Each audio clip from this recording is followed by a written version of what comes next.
everybody, welcome back to the channel. Before we do get started with today's episode, I just want to thank you guys for helping me reach 500 subscribers. It's been quite a little bit since I started doing these videos, and it's been really fun. And I hope in the future my content will get better, and I hope to get more used to talking to myself through a little camera. But yeah, once again, thank you guys for watching. Subscribe if you haven't, and let's get the show on the road. Alright, so we have about a few more days until the new tank arrives. So we're going to be working on the Aquascape today.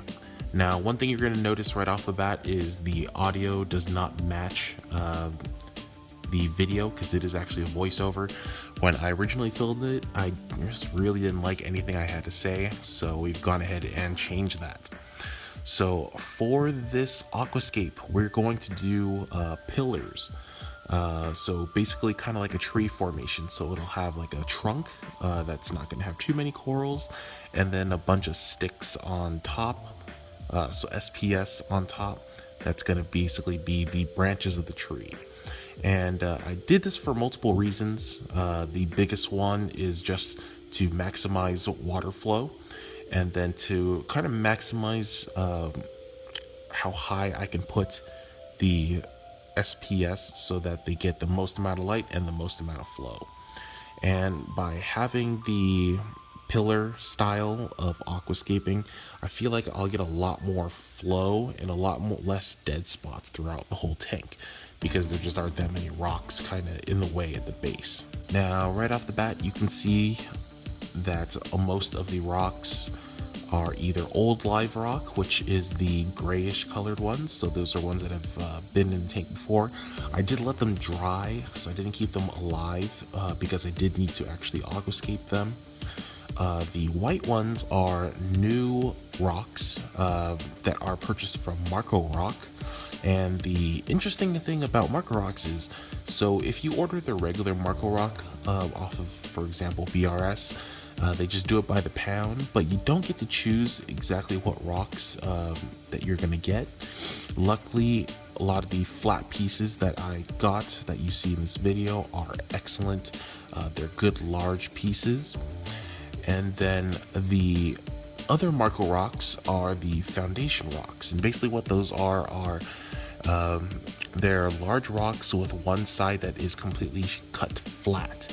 And what that does is it allows you to put it at the base of the tank, kind of as a support platform. Now, I didn't use that for this reason because I do have already other pillars, but they do make a nice addition. And what's interesting too is that these rocks actually come packaged in a box of their own, so they're not just wrapped in plastic like the other Marco Rocks are.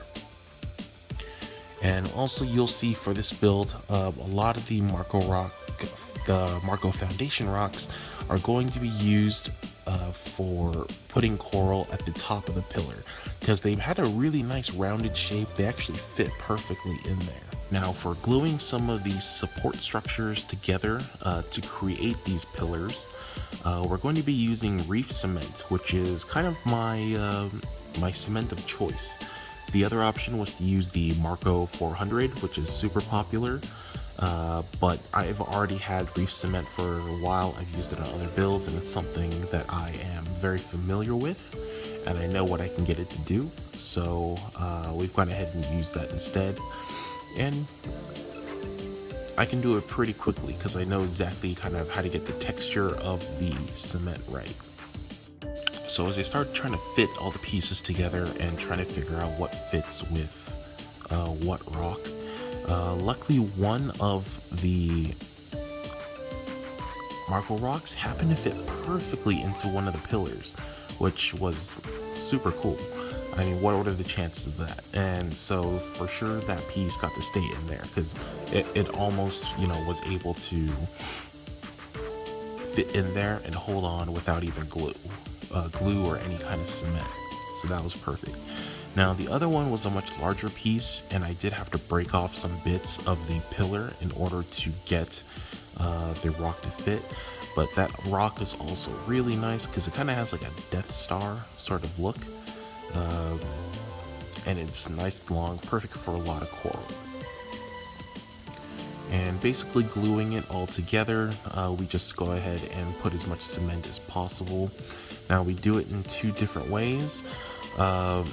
The first layer is just going to be putting it together, and that just gets a just kind of a hold. That's all it needs to do. It just needs to hold on. Once that layer dries, so we give it about a day, we do the second layer, is which we mix a little bit more watery cement, so not as how would you say it, maybe like Play-Doh or pudding-ish, but we wanted it to get really watery so that it would fill in all the cracks better.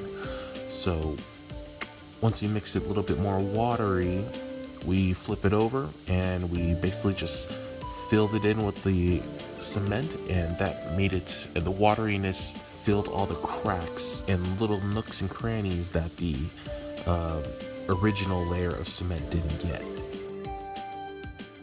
And now you can kind of see the orientation that we were kind of going for. So we have one pillar on the left that kind of jets out, so that'll be the left side of the tank, and we have like a little connecting piece going into the middle pillar, and then the Carib Sea shelf that we have there. And now the little rock on the bottom right is going to be kind of its own little island. I kind of wanted the tank to have its own little island so that it could just grow maybe like a more expensive coral, for example. Not necessarily also a more expensive coral, but just having an island just on its own growing coral to me seems very interesting. It's kind of like the little pillars that you see in certain islands in like Vietnam, things like that. I just really like that look, and a lot of other people have done the exact same thing with their tanks, so I figure I'd give it a try. But yeah, what you see here is pretty much going to be the orientation of the rock itself. I will add additional little bits kind of jetting out of the rock itself on the shelves, just to put more coral on, just to give it that real nice tree look. But yeah, that'll be it for right now. We're just kind of waiting until the tank gets here so I can put them in first to kind of see if it'll be that final orientation of the rock itself before I do anything else. But like always, thank you guys for watching, and I will see you on the next episode. And once again, thank you for 500 subscribers. If you like what you see, consider subscribing. And if you have already, you guys are the best. Thank you. Bye.